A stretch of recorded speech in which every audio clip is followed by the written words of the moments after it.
All right, just waiting for some people to join on here. See how many people want to talk about Hurricane Ian making landfall there on the West Coast. I better turn down the volume there. There we go.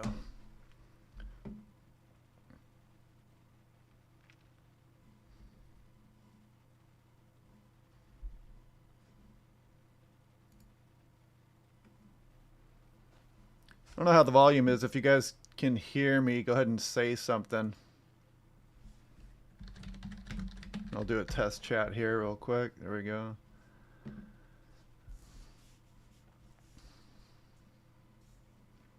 So here we're looking at the water vapor loop here, mid-level. You can see it kind of shows that representation. It's kind of the hallmark signature of a hurricane is just how much moisture it contains. You can see the eye making landfall there just west of Fort Myers, Florida. Some really wicked winds with this storm here. Some pretty good storm surge going on right now too. Audio is fine. All right, thanks everybody. Thanks for signing on here.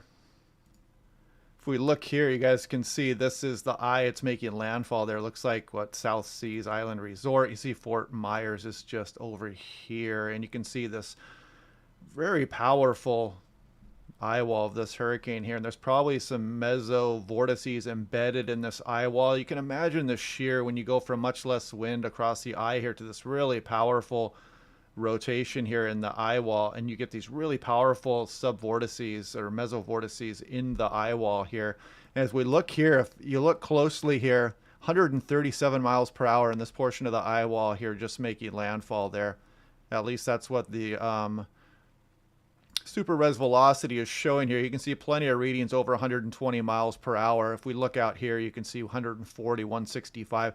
Looks like it probably was a category 5 as it made landfall here. You can see very little wind as you go in towards the eye, but you can see this outer band here offshore is just really potent. And so is this one moving over the actual Fort Myers area as we speak. All these red dots here, these are storm chasers. I know a lot of these guys, the buddies of mine out there, they are chasing this thing. Probably a lot of them hold up on a nice tall parking garage. This is probably the best place to be, the cement parking garages. But I know some of the hardcore ones are out near the coastline trying to get the pinnacle of all live video streams out there. And I mean, I say all the more power to them. I mean, if that's your thing and that's what you want to do with your life, I have no problem with that. I mean, everybody should do what they want to do out there. But you can see some of these winds. Look at this 128 miles per hour in this portion of the eye walls that's making landfall. Let's go ahead and put this into motion here and kind of see this. And also I saw something interesting here too. Let's go ahead and look at see if we can pick this up right now. It looks like this is almost. It looks like it might have been picking up some kind of debris. It could be just tree limbs and palm tree activity and stuff like that, but it could be actually debris from stuff getting ripped apart here as it made landfall. But anyway, we'll go back to the reflectivity here, and you guys can see that it's been. You can see this kind of activity here in the eye wall. And again, that's those mesovortices out here just spinning around. You can imagine the shear and just this really powerful eye wall as it makes landfall here.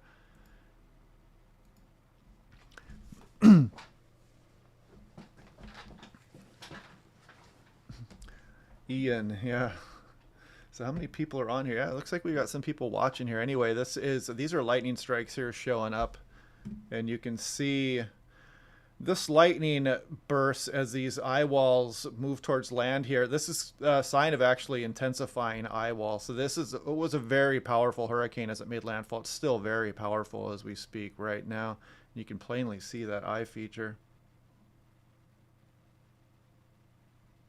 That makes sense. I mean, maybe birds know to take shelter in the eye, and maybe they'll kind of follow this as it moves on shore and then kind of weakens as it goes across central Florida. And the thing about this too, it's not a very fast moving system, so there's going to be plenty of rainfall and flooding for some of these areas too. And then you never know what's going to happen. If this thing bends back, towards the west and back over southeast the USA up there, it could really slow down again and produce some pretty good flooding. So this thing is probably going to be a player for the US weather here for the next few days at least.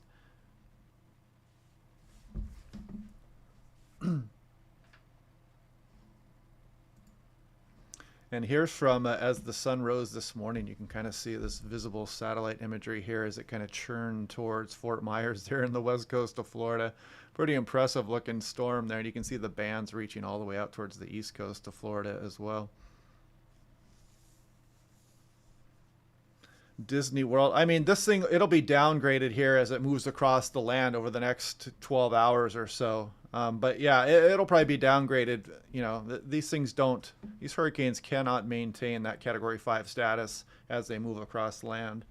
Although Florida is not the best place, I mean, it's obviously better if there's terrain, then you can really tear up the inner structure of these storms really quickly. But Florida is so flat that, you know, the momentum of the storm tends to hold things together a bit longer, and it can remain a more powerful storm versus if it was going into something with higher terrain. Like when they hit the Yucatan Peninsula or some of the mountains even over Cuba can really tear up a system fairly well. As you know, Florida is pretty flat. I think the highest elevation in the entire state is like, what, I don't know, I want to say 300 feet, but I might be wrong there.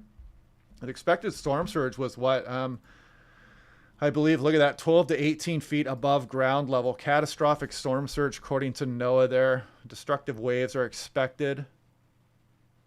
And, you know, that's the problem down here through Florida is a lot of these systems don't require evacuation, and that happens over and over again. But then every, you know, 5 to 15 years, you get one of these systems like Ian that really is something that you need to evacuate for, and then you'll have people hanging behind, and then that's when you can get loss of life and some pretty extreme damage. People start to wish that they did leave, and then they lose all their belongings as their home gets inundated by 12 to 18 feet of storm surge. As you can see, catastrophic wind damage, also heavy rainfall is going to be a problem too, as it just piles up over Florida with this kind of slow moving hurricane here. But you can see it did make, looks like that was a Category 5 when it made landfall. 155 miles per hour is the cutoff there. And here's the European. You can see some of these winds here. Look at this. I believe that is, what was that, Fort Myers 110. But you can see some of these wind gusts well over 100 miles per hour going on right now. So there's probably damaging winds going on as we speak right now. Here's the HRRR kind of showing the slow moving nature of this storm. So you can really see that if you're someplace north of the hurricane right now across central Florida, I mean, this rainfall is just going to be really intense for several hours here on in through the afternoon and evening tonight. Yeah, no problem. Just thought I'd go over this. You know, I haven't done a live stream in a while, and our weather's been pretty quiet here in the Pacific Northwest, so I just thought I'd do this. See if this is up to date too. See if we get another scan in here. I'll probably stream for the next 28 minutes or so. Then I got to get off to work. So probably another 28 minutes. Thanks for the support, Jordan Trupner. And here, I really like the radar Omega for this. So you can see if I scroll this, you can see the three-dimensional view it gives of this mid-level water vapor loop here. It kind of gives you that interactive feel with this storm system. You can kind of see the eye there in the mid-level water vapor loop here showing up as this thing barrels into southwest Florida here. South of Tampa, looked like the models were calling for Tampa, just to the south of that area, but really a great forecast here for NOAA in the Hurricane Center. I mean, they really pegged this thing moving across Cuba and then up into the Gulf of Mexico, then plowing into the west coast. And really without, I mean, the GFS did pretty poorly here with as far as forecasting. So the European, I believe that I want to say the Icon did really good with this forecast here. The German model did really good. So let's go ahead and I want to do this also. This is radar Omega here. So let's go ahead and do this. Actually, let's go back to radar here. Single site. Oh, we're back to Portland here. So let's go ahead and now if I click on this and I go 3D there too, I can do the same thing here too.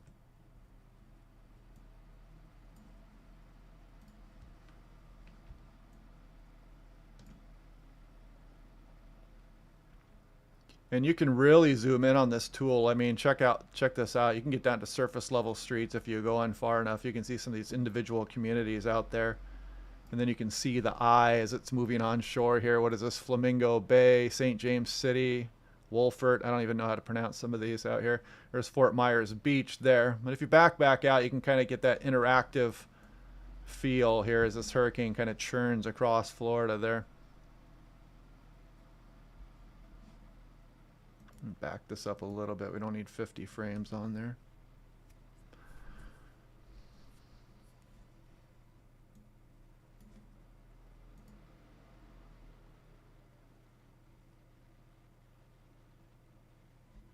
But yeah, pretty impressive system. So it did make landfall as a Category 5 there.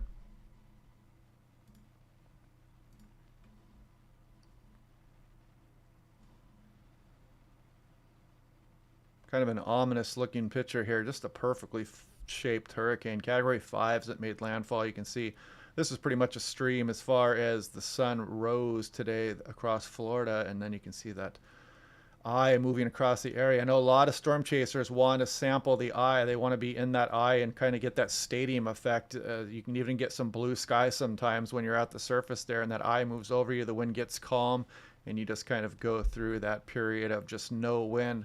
But then, you know, on the back side of that, extremely strong winds exist. So if we put this in a pause here, I mean, if we look at the backside of this eye as it moves onshore here, you can see 150, 170 miles per hour in the backside of this eye as it moves onshore.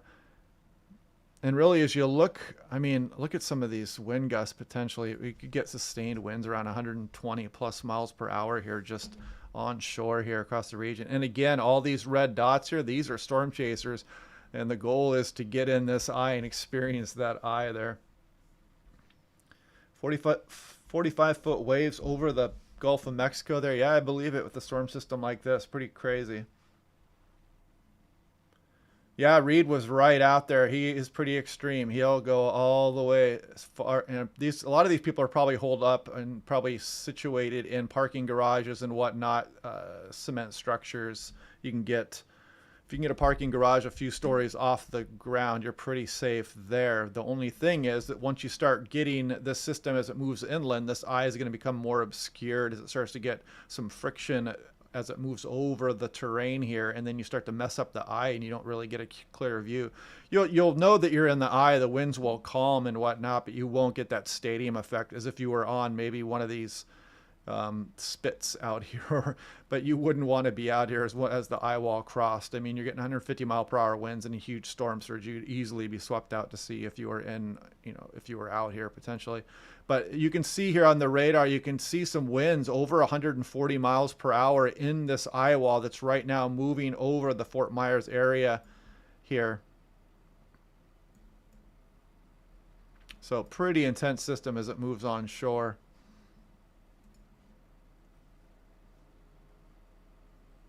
Still getting that lightning associated with this eye wall too. Pretty impressive to see that kind of light, that much lightning as this system is moving onshore here. Yeah, it is not moving very fast. That does not bode well for rainfall. Heck, I mean, when you get sustained winds too, a lot of times areas can really deal with. There, let's go ahead and back out of this. My computer's freaking out a little bit here. It's got radar scope and I've got radar Omega running here.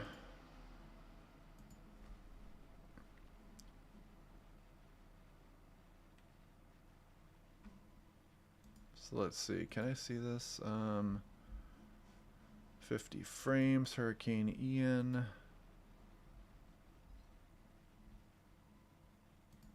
Yeah, I can't go three-dimensional on this scan here itself.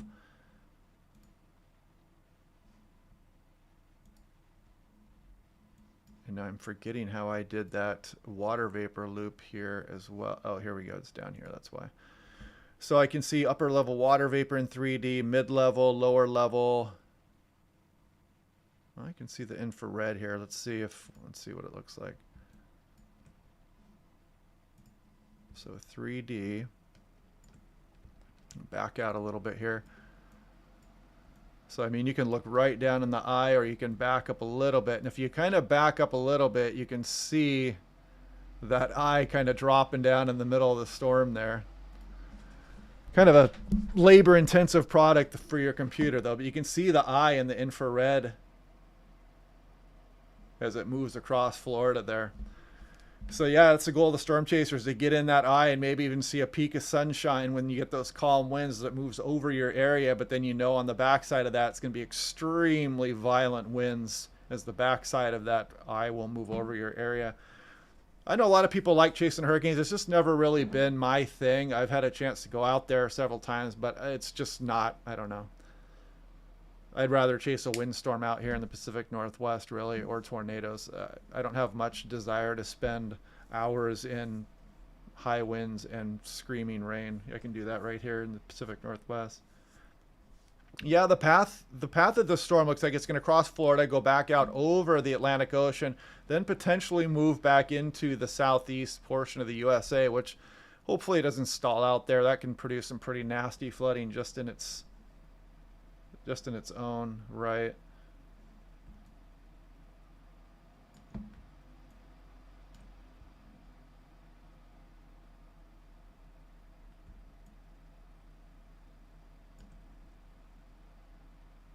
Yeah, you can see Cape Coral there, just right on the edge of this eye wall here. I mean, this system is very slow moving. These are brutal winds around this eye here, over 140 miles per hour probably still at this point.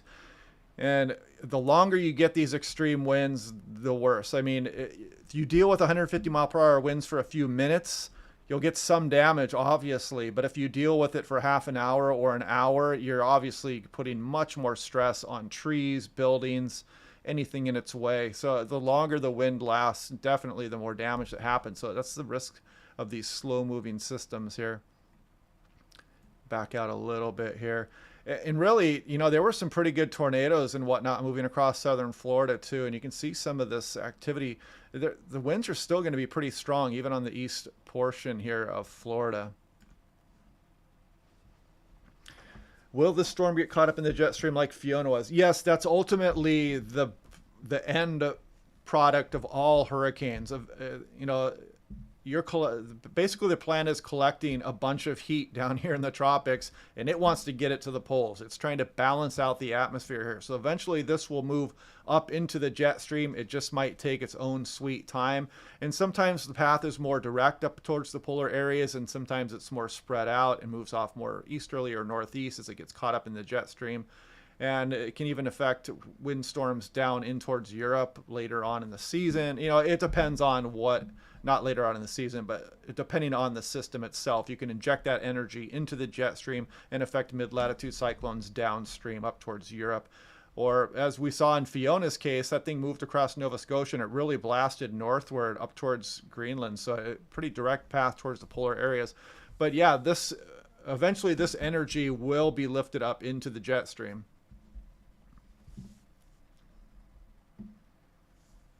Yeah, that's pretty crazy. Even people here in the Pacific Northwest, you hear a lot of people have family down here in Florida here, and it's really affecting much of the state here. I mean, heavy rainfall all over the place. Pretty good bands of convection moving across a lot of the state. Really heavy rainfall on the north side of this too, especially the slow-moving system, and just tons of rain is going to be dumped. You know, there's probably going to be some pretty extreme flooding across some of the areas here. Let's go ahead and update this one here on radar scope. Yeah, this thing is taking its sweet time here. You can see these chasers here. If we look closely, they're going to be dealing with this portion of the eye, and it looks pretty nasty right now, pretty strong as it moves across the region. And earlier I talked about these mesovortices along the eye wall here. It's almost like little tornadoes rolling around the eye wall. I mean, you've got relatively calm conditions across the eye, then you've got extreme winds, and you can imagine the pinwheel effect that gets going on the north side of this convection here. It can really be damaging.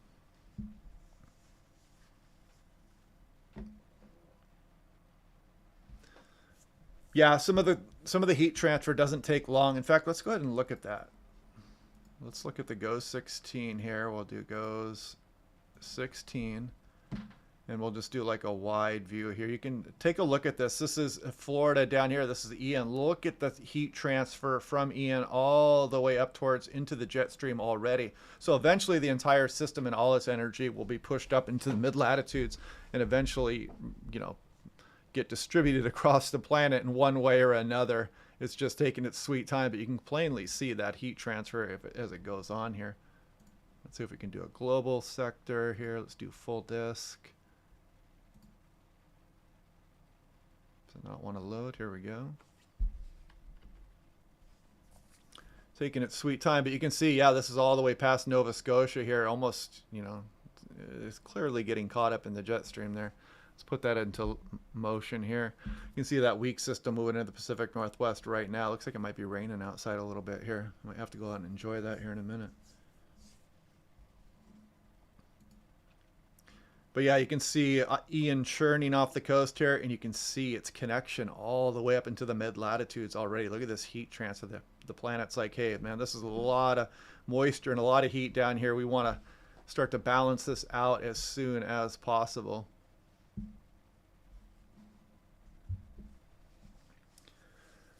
Any history of a typhoon like Merbach or a hurricane hitting the Pacific Northwest? Well, what we did have was in 1962, the Columbus Day storm. We had Typhoon Frida, and it moved across the Western Pacific, and it came up got caught up in the jet stream while there was a huge trough off the west coast of North America, and it rounded that trough, got really close to the coastline of Northern California, Oregon, and Washington as the Columbus Day storm. An incredible gradient.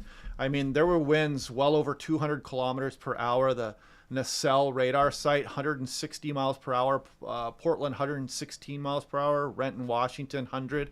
So yeah, we do have some of our windstorms, actually quite a bit of them have, you know, extratropical or tropical origins that cross the Pacific Ocean, and then they merge with troughs, and then they start to get their energy from the temperature gradient between the polar areas and areas south. And yeah, so we have been impacted by extratropical cyclones before.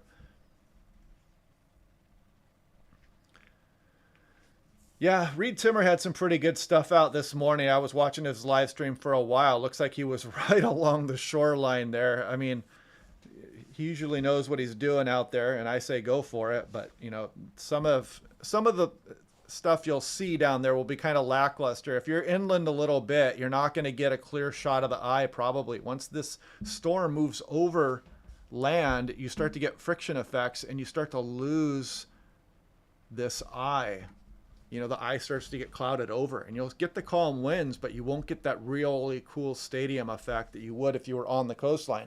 However, if you're on the coastline, you're subjecting yourself to very low elevation. You're going to be right near the water. You're going to get 150 mile per hour winds, and storm surge up 12, 18 feet can easily kill you. I mean, so you got to kind of pick your poison and try to position yourself as best you can without dying in the meantime.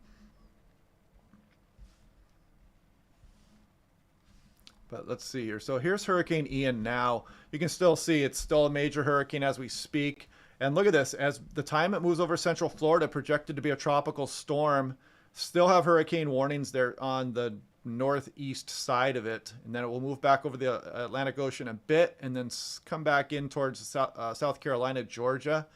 And then hopefully that thing doesn't hang out over the area there across the Carolinas, because if those storms can get hung up, and they can still bring extreme amounts of rainfall and some pretty nasty flooding. But right now, all eyes are on Florida. A lot of rainfall is happening with this system here. In fact, let's take a look at that. Let's look at precipitation. Let's look at total. And you can see this, actually, the European is now just going on the 12Z one. So let's actually back up to the 06 so we can look at a little bit further. But look at some of these precipitation totals, just ridiculous. I mean, look at this purple streak here moving across central Florida as Hurricane Ian tracks, dropping over a foot of areas in some of these areas across central Florida here. As we go on into the extended a little bit more, look at as Ian, you can see it come over the Atlantic here and move back over Georgia and South Carolina here. Excuse me. But you can see there's some pretty good precip there. But look at this path here. I mean, you're you're pegging the chart here. Some areas are well over 1.5 feet of rainfall. Yeah, I hope Reed's all right. I mean, I'm sure he is, but looks like he sounded like he had to abandon his vehicle out there.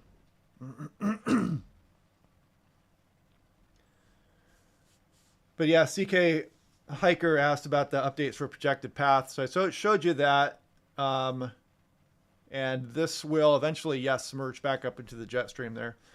And this happens once in a while. What was it, 2004? I want to say, I'm forgetting the name of the hurricane, but this does happen on occasion where Florida will get these hurricanes from the west side here. Yes, absolutely. One of the most famous hurricanes back in 1992, Andrew, approached from the east here, just a buzzsaw that hit southern Florida there. You guys probably, if you're older like me, you probably remember Hurricane Andrew there. It really pummeled southern Florida. But yeah, you can get hurricanes from both sides, definitely. Yeah, I hope you guys are enjoying this. Let's see. So this is current. You can see all the lightning activity still going on in this eye wall. I want to back this. Let's see if we can back this up a little bit here. So how do I go to...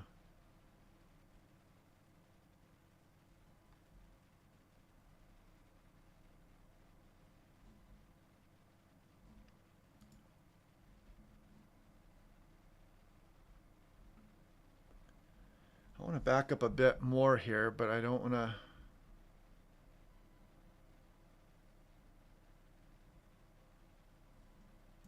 Okay, here we go. So let's go out. Let's see how many loops we can go out here.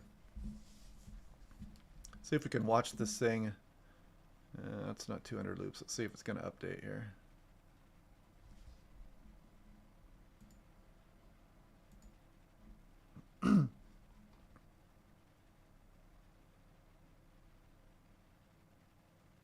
Nope, doesn't seem to want to do that there.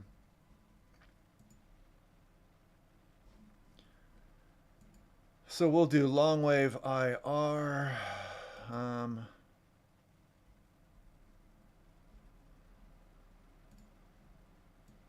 Let's see. Well, let us go out 200 here.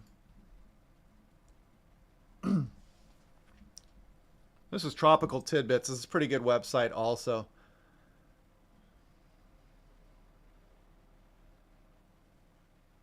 So hurricanes like this will go through what's called an eye wall replacement cycle, ERC. You can see it came across Florida, and you can kind of see the regeneration of the eye wall around the system kind of loses its eye for a bit, but then the eye wall replacement cycle is happening now, and you watch this eye just emerge as this eye wall just became extremely powerful right up to the point it made landfall across western Florida. I mean, look at that eye as it made landfall there. Really bad timing for Florida there, actually. You can see the eye is fairly small there.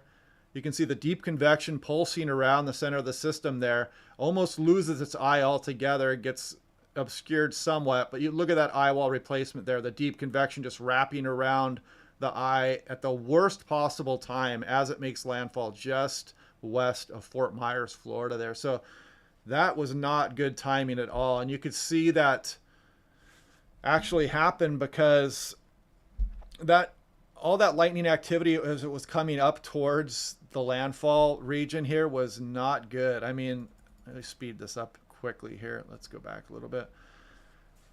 All that lightning as it was making landfall there was just kind of showing the enhancement of that eye wall. As it went through that eye wall replacement cycle, it peaked at just the worst time as it was making landfall there. So very impressive hurricane. I mean, not good timing there. You can see the fully developed eye and very powerful eye wall as it made landfall. So kind of nasty right there. And this kind of shows all that lightning activity, which showed a strengthening eye wall as it was making landfall too. Thanks, Ron Dog.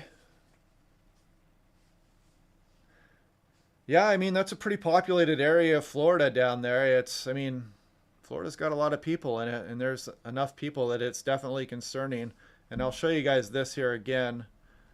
All these red dots here, these are storm chasers out here. They're trying to get into this eye here as we go. God, this is a slow-moving system too. This is just bad news. I mean, there's some areas that are going to be really subject to 120-mile-per-hour winds for an extended period of time. Probably a lot of wind damage occurring with this system here, as this eye is just kind of really creeping. I mean, what, maybe 8-10 miles per hour? You could almost run as fast as this system is moving right now.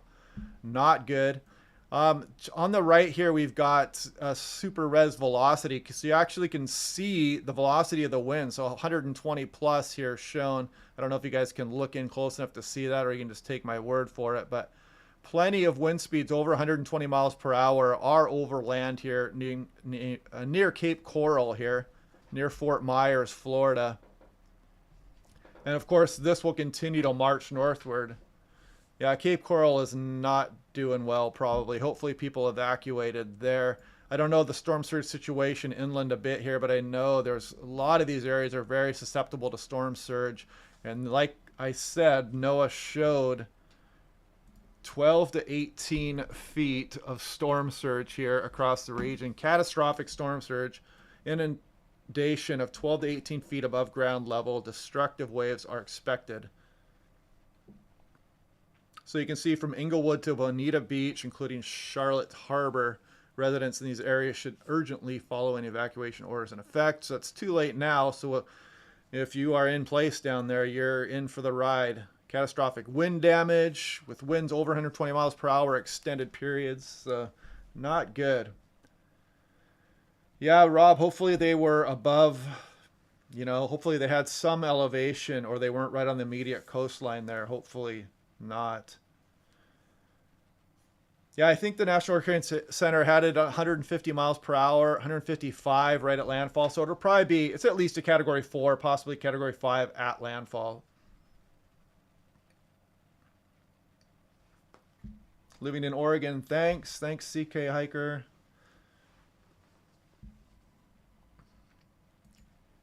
And here's a wider view here. You can plainly see that heat transfer from Hurricane Ian as it stretches all the way into the mid-latitudes there. And that's the purpose of a hurricane, is to grab a bunch of heat from the tropics and try to balance it out. That's why the planet develops hurricanes there. It's system, the heat content, the wind shear, all that combination of things allows for this heat transfer up into the mid-latitude cyclones.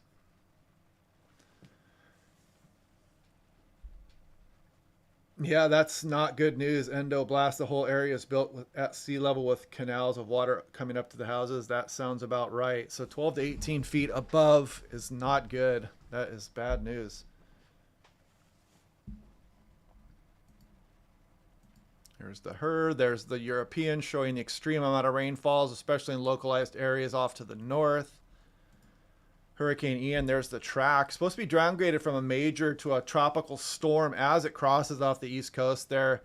Hopefully it doesn't develop any more there as it moves over the Atlantic Ocean, then moves back into the South Carolina region there.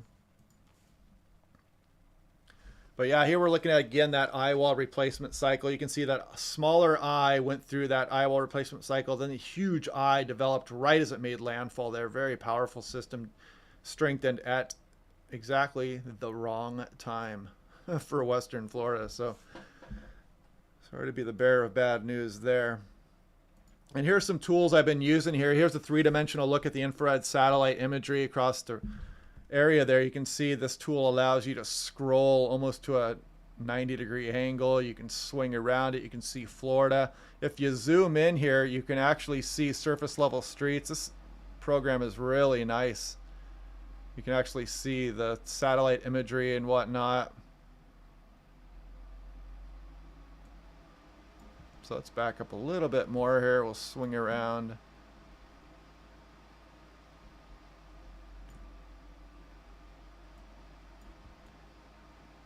And you can hear my computer trying to keep up this labor-intensive program here, Radar Omega. You can see the eye coming up just to the west of Cape Coral there, North Point. You can see some of the storm chasers embedded on the overlay here as well. Yeah, last live shot from Cape Coral. Nearby canal begin flooding.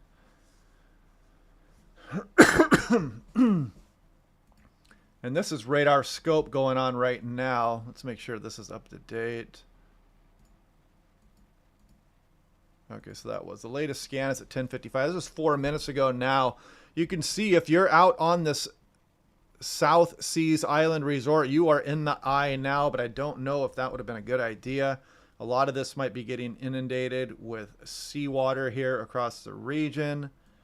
And as we look here, you can see kind of a wide swath. Look, some of these winds are showing up over 130 miles per hour in this eye wall as we speak. You can plainly see the wind moving away from the Doppler radar here in red and moving towards the Doppler radar here in the green. And look at the back side of this eye wall. I mean, 140 plus mile per hour. And there, again, there's embedded vortices in this eye wall here as well. That's what these little crinks are in the eye wall. And you can get some really strange winds going on in here. They're almost like tornadoes here right along the immediate eye walls. You have the relatively calm area over the eye, and then you have the extreme wind out over the eye wall itself. So you get that area of really nasty wind shear in the meantime.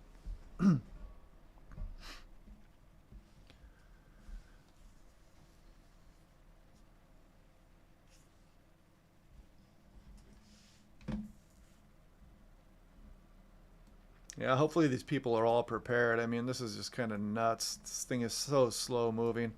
But anyway, like I said, I got to get to work here, guys. So I'm going to go ahead and sign off. I hope you guys enjoyed this. I just thought I'd go ahead and do this for a little bit here. And just go ahead and, you know, send some good energy out there to the people in Florida. Hope they're dealing with it well. Hopefully no storm chasers get injured out here. And I will talk to you guys later. Thanks for stopping by. And talk to you guys in tomorrow's forecast. I did a forecast for the Pacific Northwest this morning also, if you guys want to check that out. So, all right, thanks everybody. Thanks Jack J. Thanks everybody, and I'll talk to you guys tomorrow.